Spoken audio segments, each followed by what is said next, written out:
Gimana Mas Anies ngelihat misalnya ini kan soal kota-kota Mas. Ya. Ini kita ada konflik misalnya Rusia Ukraina gitu sekarang, dan Presiden juga berkali-kali bilang krisis energi, krisis pangan, krisis ekonomi global gitu. Nah, Indonesia gimana harusnya mengambil peran hari ini gitu dalam kesulitan global hari ini? Ya.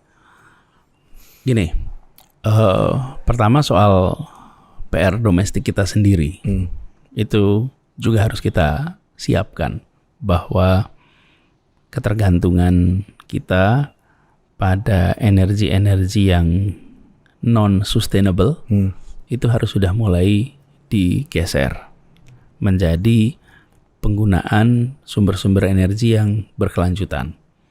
Karena penggunaan energi berkelanjutan ini akan punya implikasi yang panjang, tapi ini harus dikerjakannya jangka waktunya panjang. Itu sebabnya ikhtiar ini tidak boleh dipandang sebagai ikhtiar politis satu periode pemerintahan. Tapi ini adalah ikhtiar untuk kebaikan bangsa yang harus berkelanjutan. Karenanya ikhtiarnya harus dilakukan dengan mengandalkan ilmu pengetahuan, mengedepankan kepentingan umum, dan sesuai dengan prinsip keadilan dan kepentingan peraturan, supaya dia bisa sustainable. Karena ini arah kebijakan yang punya dampak pada kemandirian kita sebagai bangsa di dalam energi. Kemudian di sisi lain ada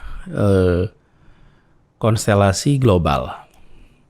Saya rasa rujukan kita adalah konstitusi, di mana kita berperan aktif dalam menjaga perdamaian dunia, dan kita nanti akan ketemu situasi-situasi di mana ada negara yang melanggar prinsip-prinsip kedamaian.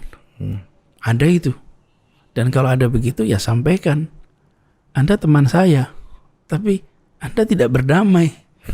Tidak membuat kedamaian, salah itu gitu.